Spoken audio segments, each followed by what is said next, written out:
Shalom Bapak Ibu, supaya dengan intim dengan Allah.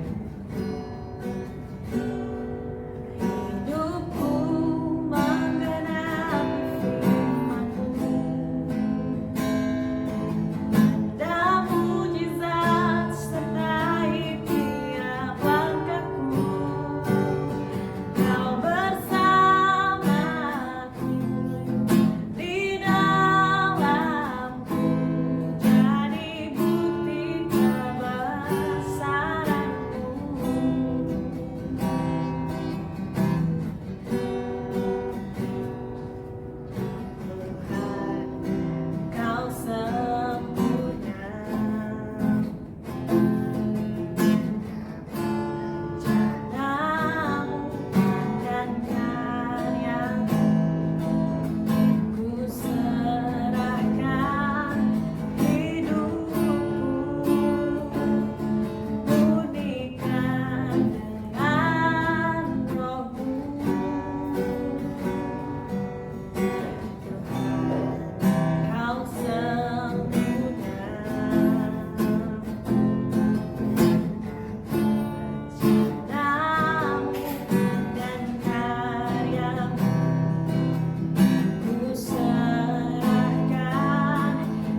jadi bukti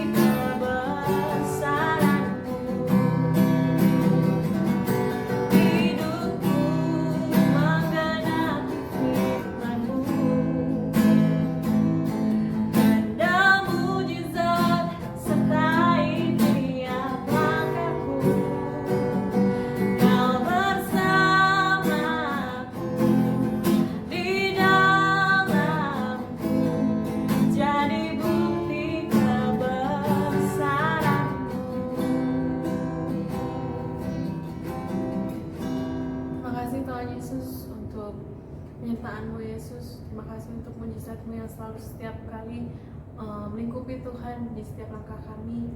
Tuhan, kami juga mau mendengarkan firman-Mu Tuhan Yesus. Berkati Tuhan supaya kami bisa mendengarkan dengan baik, juga firman-Mu bisa merema dalam kehidupan kami. Terima kasih Tuhan Yesus, dalam nama Tuhan Yesus kami sudah berdoa. Haleluya.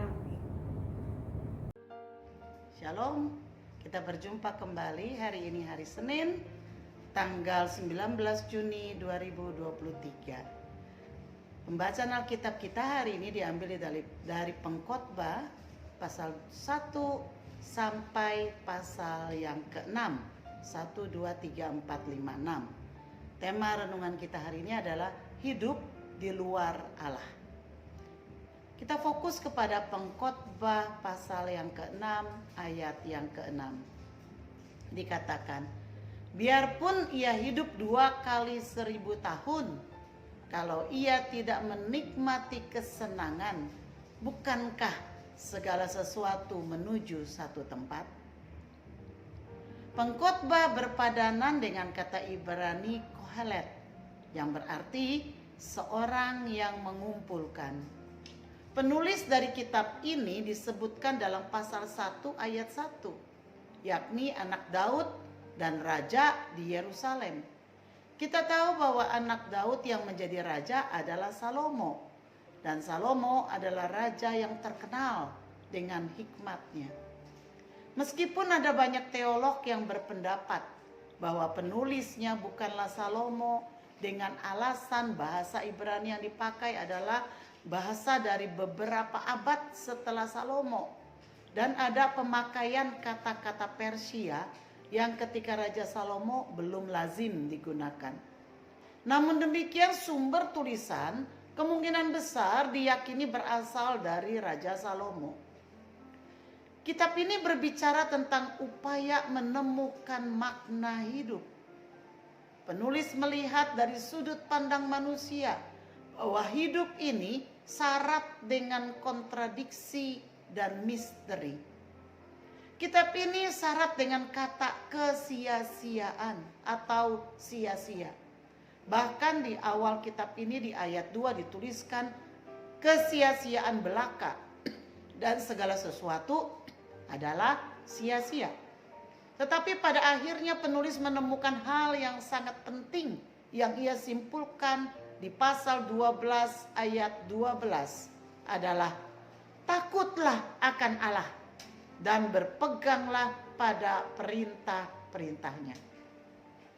Ia menemukan bahwa pada akhirnya ada hal yang tidak sia-sia, yakni takut akan Allah dan taat pada perintahnya.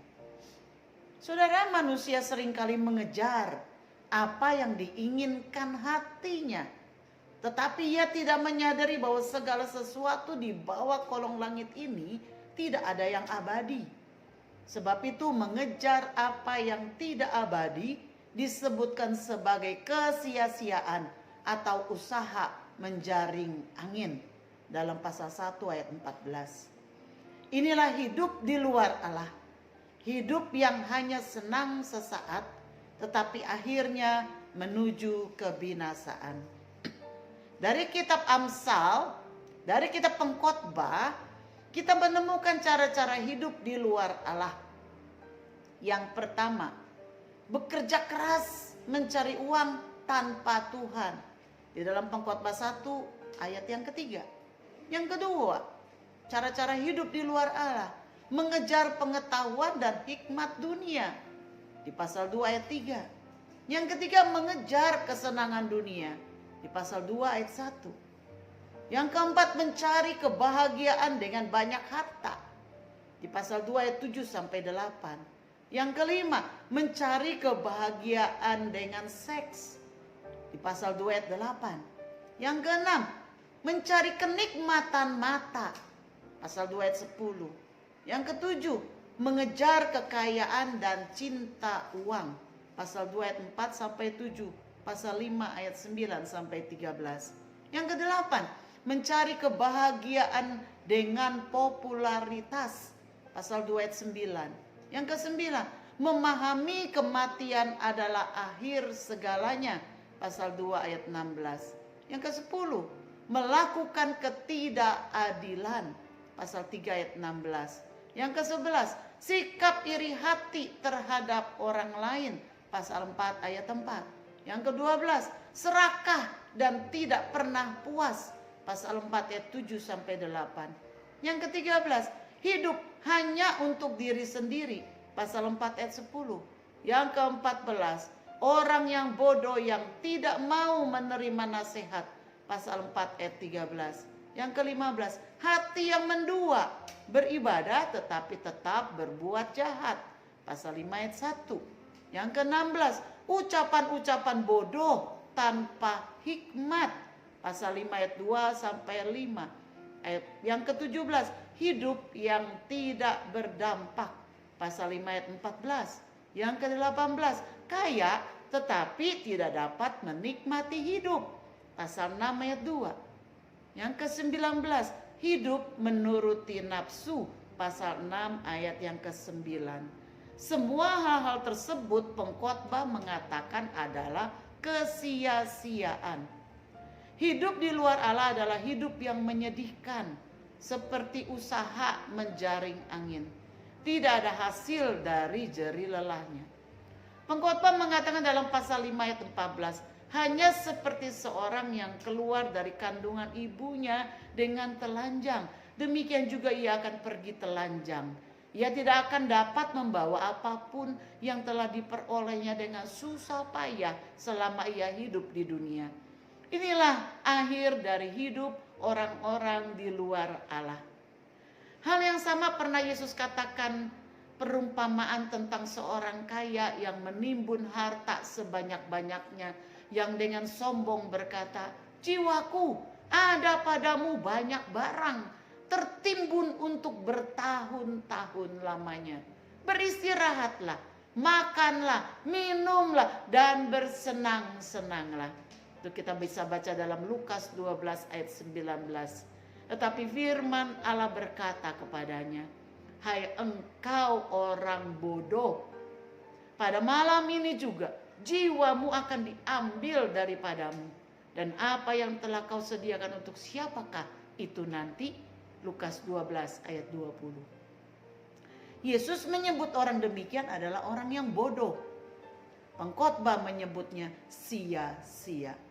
Selanjutnya di ayat 21 Yesus berkata, "Demikianlah jadinya dengan orang yang mengumpulkan harta bagi dirinya sendiri, jikalau ia tidak kaya di hadapan Allah." Apa perenungan kita hari ini? Hidup ini akan menjadi berarti jika kita hidup berpadanan dengan kehendak Tuhan. Sebab sesungguhnya Tuhanlah yang memberikan kehidupan ini kepada kita masing-masing dengan tujuan yang telah ditetapkan oleh Allah bagi kita masing-masing. Selama kita hidup dalam jalannya dan caranya, maka hidup kita akan menjadi berarti dan akan berdampak sampai kekekalan. Berkat yang diperoleh dari hasil berdoa dan bekerja akan memberikan kebahagiaan bagi kita. Di dalam Pengkhotbah 3 ayat 13 mengatakan, "Dan bahwa setiap orang dapat makan, minum, dan menikmati kesenangan dalam segala jerih payahnya, itu juga adalah pemberian Allah." Mari kita berdoa. Terima kasih Tuhan, hari ini kami boleh diingatkan bahwa hidup di luar Allah akan tidak berarti, bahwa segala sesuatu adalah sia-sia di luar Tuhan. Tetapi pada akhirnya takut akan Tuhan dan hidup menuruti segala perintah Tuhan, itulah yang membuat hidup kami berarti dan berdampak bagi lingkungan kami. Terima kasih Bapa untuk firman-Mu. Biarlah kami selalu diingatkan oleh firman Tuhan, sehingga kami boleh bertumbuh dan menjadi pribadi yang berkenan kepada Tuhan. Di dalam nama Yesus. Haleluya. Amin. Amin. Tuhan memberkati kita semua. Shalom.